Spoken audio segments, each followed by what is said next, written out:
Hello, welcome to World of Microbes. In today's video, we will discuss the circulatory system, also known as cardiovascular system. We will discuss the vast network of organs and vessels, comprising the heart, blood, and blood vessels and their responsibilities. We will also discuss the primary functions, cardiovascular circulation loops, as well as the common conditions in details. The circulatory, cardiovascular system is a vast network of organs and vessels, comprising the heart, blood, and blood vessels. All cells in the body need to have oxygen and nutrients, and they need their wastes removed. These are the main roles of the circulatory system. The heart, blood and blood vessels work together to service the cells of the body. Using the network of arteries, veins and capillaries, blood carries carbon dioxide to the lungs for exhalation, and picks up oxygen. From the small intestine, the blood gathers food nutrients and delivers them to every cell. The human cardiovascular system is a double-loop system designed to efficiently oxygenate blood and deliver it throughout the body.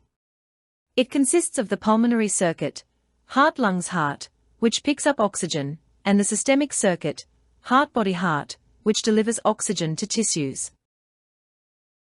Your body's circulatory system consists of your heart and blood vessels. They use blood to bring your cells what they need and take away what they don't. Your heart pumps blood through the far-reaching, intricate network of arteries and veins.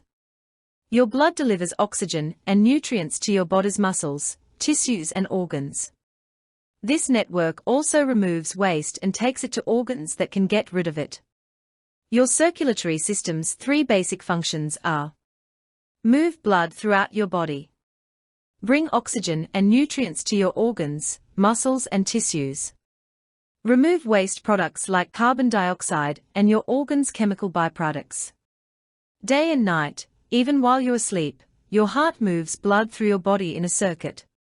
If you follow the blood through your body, it moves from your heart into big highways for blood called arteries that deliver blood to your organs and tissues.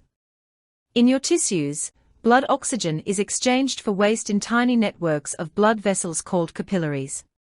After leaving the tissues and organs, your blood returns to your heart through veins. The blood travels through your heart and lungs to get oxygenated again, and repeat the process.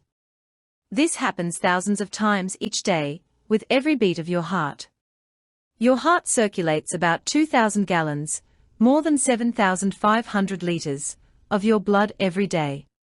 During physical activity, your heart pumps even more than usual. Your circulatory system adapts to meet your body's needs for blood and oxygen.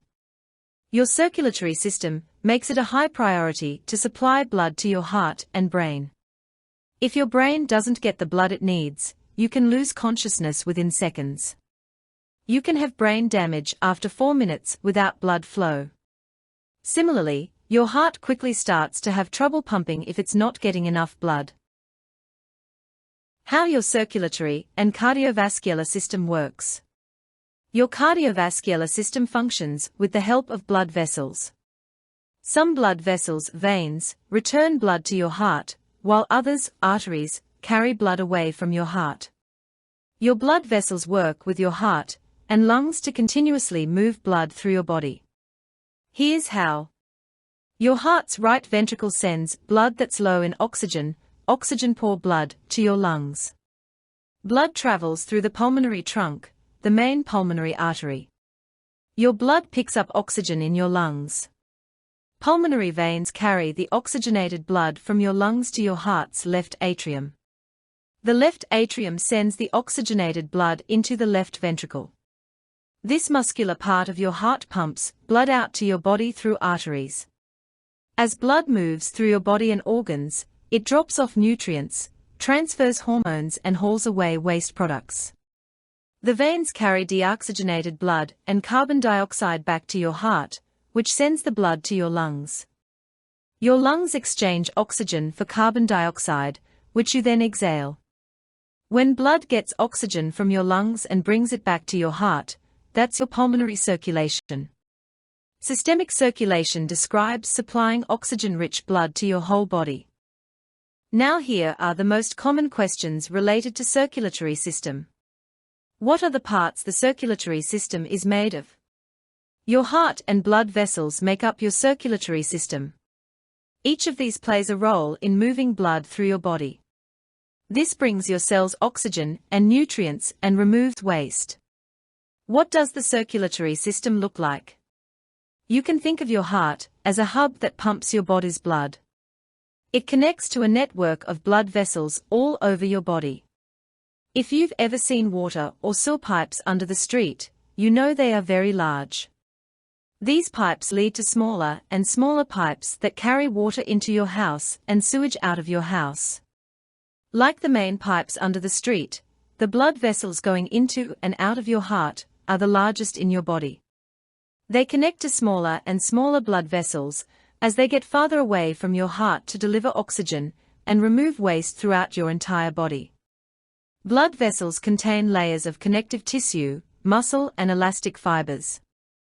Muscles in your blood vessels control how wide they get, which also affects your blood pressure.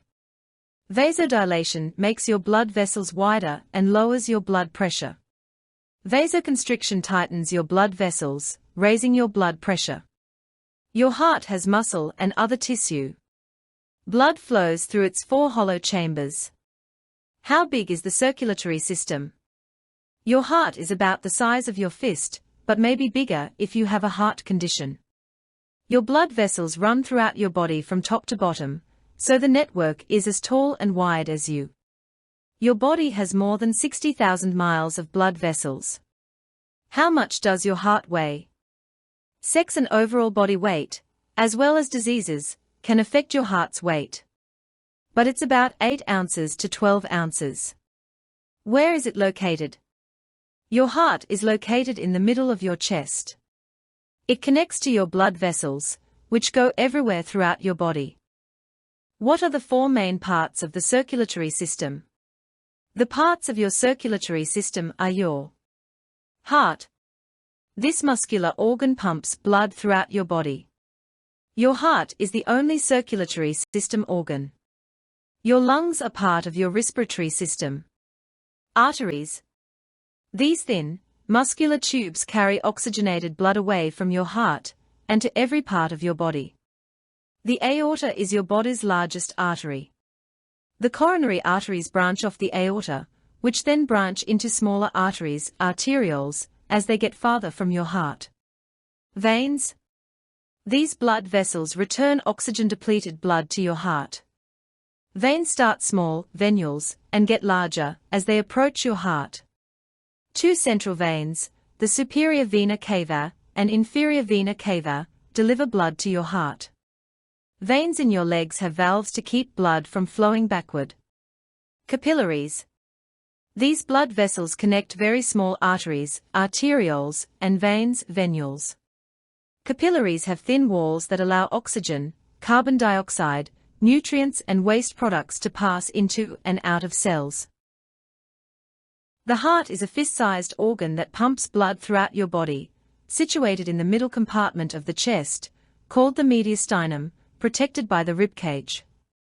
It's your circulatory system's main organ. Muscle and tissue make up this powerhouse organ. Your heart's main function is to move blood throughout your body. Blood brings oxygen and nutrients to your cells. It also takes away carbon dioxide and other waste so other organs can dispose of them. It also controls the rhythm and speed of your heart rate and maintains your blood pressure. It beats approximately 100,000 times daily, pumping about 5 quarts of blood every minute. Your heart contains 4 muscular sections, chambers, that briefly hold blood before moving it. Electrical impulses from the brain and nervous system, initiated by a natural pacemaker, control the rhythm and contraction, systole, and relaxation, diastole, of the heart. Electrical impulses make your heart beat, moving blood through these chambers. Your brain and nervous system direct your heart's function. Your heart has 4 separate chambers. You have 2 chambers on the top atria and 2 on the bottom, ventricles, one on each side of your heart.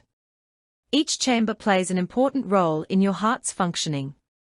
Your heart chambers manage your heartbeat and blood flow throughout your body. We all know what our heartbeat feels like, even if usually we don't notice it. When we are scared or excited, it's probably more apparent. But with each beat, a complex process occurs inside your heart chambers. Your chambers keep your blood moving throughout your veins and arteries. They also make sure your blood receives the oxygen it needs to support your organs. You can think of your heart as one big team. The chambers work with each other and other parts of your heart, like your valves and arteries, to keep your heart pumping. They do vital work that allows your heart to refresh and recirculate blood throughout your body every minute of every day. Your right atrium kicks off the action by taking in all the oxygen-poor, deoxygenated blood from your body. Blood enters through two large veins called your superior vena cava and your inferior vena cava. Your right atrium takes this blood and passes it on to the next player, your right ventricle. Blood from your right atrium passes through your tricuspid valve and into your right ventricle. Your right ventricle quickly goes into action by forcefully pumping this blood through your pulmonary valve into your pulmonary arteries and out to your lungs. In your lungs, your blood receives the oxygen it needs to nourish the rest of your body. Then, replenished and ready to continue its journey, the blood travels through your pulmonary veins back to your left atrium. Once in your left atrium, the oxygen-rich, oxygenated blood is almost ready to travel around your body. You can think of both atria, the plural form of atrium, as reservoirs. While your right atrium holds oxygen-poor blood, your left atrium holds oxygen-rich blood. Your left atrium then sends this blood through your mitral valve and into your left ventricle. This is the last stop within the four chambers of your heart. Your left ventricle actively pumps the blood through your aortic valve so it can travel throughout your body. Incredibly, this process repeats with every heartbeat. So, you can think of your left ventricle as the final player that scores the winning basket or decisive goal. But there's only a second to rest before the game begins all over again. Your heart is a muscle that pumps blood throughout your body. Heart valves are parts of your heart that act like doors. They open and close to let blood flow from one area of your heart to another. They help ensure that blood moves at the right time and in the correct direction. As the valves open and close, they create two sounds, which are your heartbeat. The four valves of the heart are aortic valve, mitral valve, pulmonary valve or pulmonic valve, tricuspid valve. A healthy heart transports blood in a predictable route through four chambers. The four chambers are the left and right atria on the top of your heart, and the left and right ventricles on the bottom.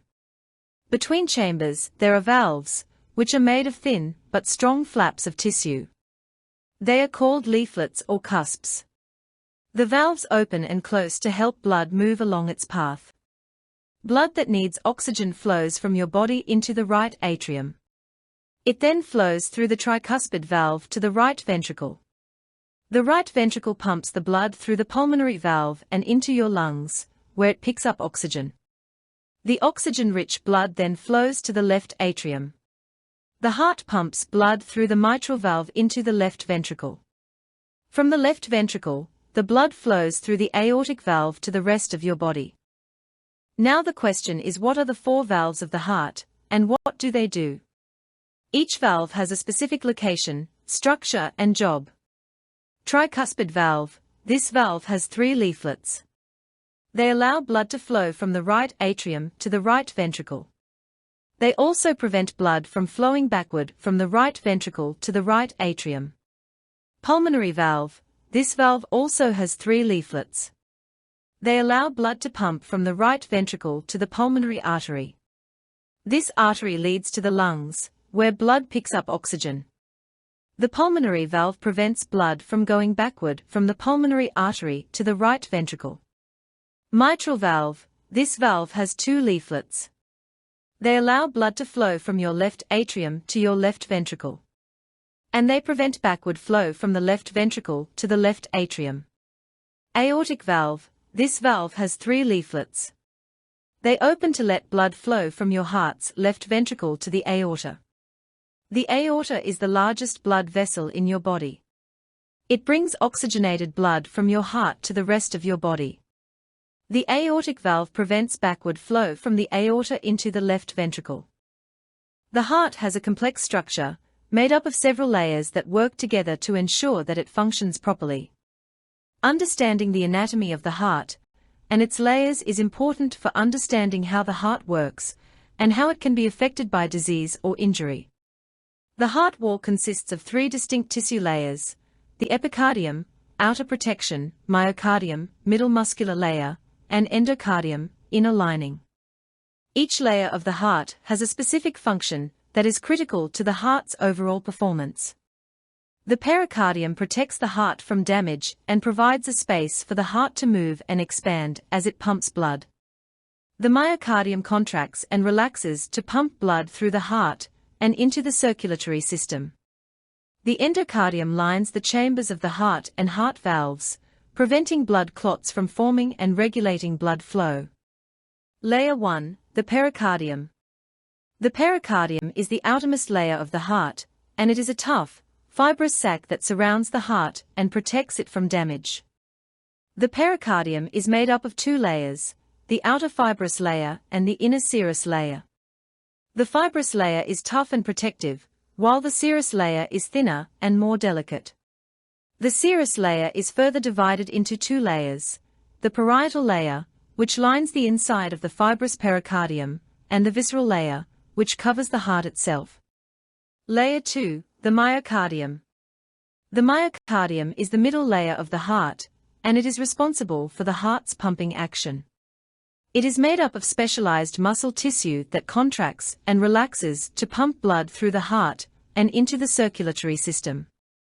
The myocardium is thickest in the left ventricle, which is the chamber that pumps blood to the rest of the body. The right ventricle, which pumps blood to the lungs, has a thinner myocardium. Layer 3, the endocardium. The endocardium is the innermost layer of the heart, and it lines the chambers of the heart, as well as the heart valves. The endocardium is made up of a thin layer of endothelial cells, which are specialized cells that form a smooth, non-stick surface to prevent blood clots from forming inside the heart. The endocardium also helps to regulate blood flow by opening and closing the heart valves. Coronary arteries are major blood vessels that supply blood to your heart. They make it possible for your heart to beat and pump blood throughout your body. Your coronary arteries branch off your aorta, the main artery in your body. But their arrangement can vary significantly from person to person. The main function of your coronary arteries is to supply your heart with blood. Your heart is a muscle that needs a constant flow of oxygen-rich blood to work properly. Coronary arteries and their smaller vessels supply this blood. You have a right coronary artery, RCA, and a left main coronary artery, LMCA. Each has smaller branches that go deep inside your heart muscle. These 2 main coronary arteries have specific roles. Your right coronary artery, RCA, supplies blood to your right atrium and ventricle. This is where oxygen-poor blood goes before heading to your lungs. The RCA's branches typically supply the sinoatrial, SA, and atrioventricular, AV, nodes. These nodes send electrical signals through your heart. This allows your heart muscles to know when to contract. Branches of the RCA also give blood to 1/3 of your interventricular septum. This is the wall between your heart's 2 lower chambers. Your left main coronary artery, LMCA, supplies blood to your left atrium and ventricle. This is where oxygen-rich blood arrives from your lungs before your heart pumps it out to the rest of your body. Your LMCA's branches supply blood to the other 2/3 of your interventricular septum. Now the question is, what is the cardiac conduction system? The electrical conduction system of the heart is a network of specialized cells that generate and transmit electrical impulses, coordinating the contraction and relaxation of heart muscles to pump blood efficiently. It ensures a steady, rhythmic heartbeat, starting at the sinoatrial node and traveling through the atria, AV node, and ventricles. Your heart's conduction system is the network of nodes, groups of cells that can be either nerve or muscle tissue, specialized cells and electrical signals that keep your heart beating. Two types of cells control your heartbeat. Conducting cells carry the electric signals. Muscle cells control your heart's contractions. Signals tell your heart when to pump blood through your body. Your heart, cardiac, conduction system sends the signal to start a heartbeat. It also sends signals that tell different parts of your heart to relax and contract, squeeze. This process of contracting and relaxing controls blood flow through your heart and to the rest of your body. Ideally, the electrical conduction system keeps up a steady, even heart rate. It also helps your heart speed up when you need more blood and oxygen, or slow down when it's time to rest. What are the parts of your heart's conduction system? The conduction system in your heart contains specialized cells and nodes that control your heartbeat. These are the sinoatrial node, atrioventricular node, bundle of His, atrioventricular bundle, Purkinje fibers. Sinoatrial node. Your sinoatrial SA node is your heart's natural pacemaker. It sends the electrical impulses that start your heartbeat. When your sinoatrial node isn't working well, the lower segments of your conduction system act as backup pacemaker cells. The SA node is in the upper part of your heart's right atrium. It's at the edge of your atrium near your superior vena cava, a large vein that brings oxygen-poor blood from your body to your heart. Your autonomic nervous system controls how quickly or slowly your SA node sends electrical signals. This part of your nervous system directs hormones that control your heart rate based on what you're doing. For example, your heart rate increases during physical activity and slows when you're asleep. The autonomic nervous system includes your sympathetic nervous system, fight or flight response, which makes your SA node work faster and increases your heart rate. Parasympathetic nervous system, rest and digest response, which makes your SA node work slower and decreases your heart rate. Atrioventricular node. Your atrioventricular, AV node, located near the central area of your heart, delays the SA node's electrical signal. It delays the signal by a consistent amount of time, a fraction of a second each time. The delay ensures that your atria, upper heart chambers, are empty before the contraction stops. Your atria receive blood from your body and empty it into your ventricles, lower heart chambers. Bundle of His, atrioventricular bundle. The bundle of His sounds like His, is a branch of fibers, nerve cells, that extends from your AV node. This fiber bundle receives the electrical signal from the AV node and carries it to the Purkinje fibers. The bundle of His runs down the length of the septum, wall, that separates your right and left ventricles. The atrioventricular bundle has two branches. Left bundle branch sends electrical signals through the Purkinje fibers to your left ventricle. Right bundle branch sends electrical signals through the Purkinje fibers to your right ventricle. Purkinje fibers. The Purkinje fibers are branches of specialized nerve cells. They send electrical signals very quickly to your heart's right and left ventricles. Purkinje fibers are in your ventricle walls in the inner layer of tissue that lines your heart's chambers. When the Purkinje fibers deliver electrical signals to your ventricles, the ventricles contract. Blood flows from your right ventricle to your pulmonary arteries and from your left ventricle to your aorta. Your pulmonary arteries take blood to your lungs to get oxygen. Your aorta, your body's largest artery, sends blood from your heart to the rest of your body. Your heart is linked to the rest of the circulatory system with blood vessels, tubes called arteries and veins. Your arteries deliver blood high in oxygen from the heart to other areas of your body. Your veins return the blood low in oxygen from your organs back to your heart. Your arteries and veins are connected by even smaller blood vessels called capillaries. Now the question is, how does blood get oxygen? Your blood flows through your heart and your lungs to pick up oxygen before being pumped to the rest of your body. Oxygen is added to your blood in 4 main steps. The right atrium receives blood low in oxygen from the rest of the body. It pumps the blood to the right ventricle. The right ventricle pumps the blood low in oxygen to the lungs to pick up a fresh supply of oxygen. The left atrium receives blood high in oxygen from the lungs and pumps it to the left ventricle. The left ventricle pumps blood high in oxygen to the rest of the body. This was the part 1 of the circulatory system. In the next video, we will discuss blood, the loops and the conditions in detail. Please do like and subscribe.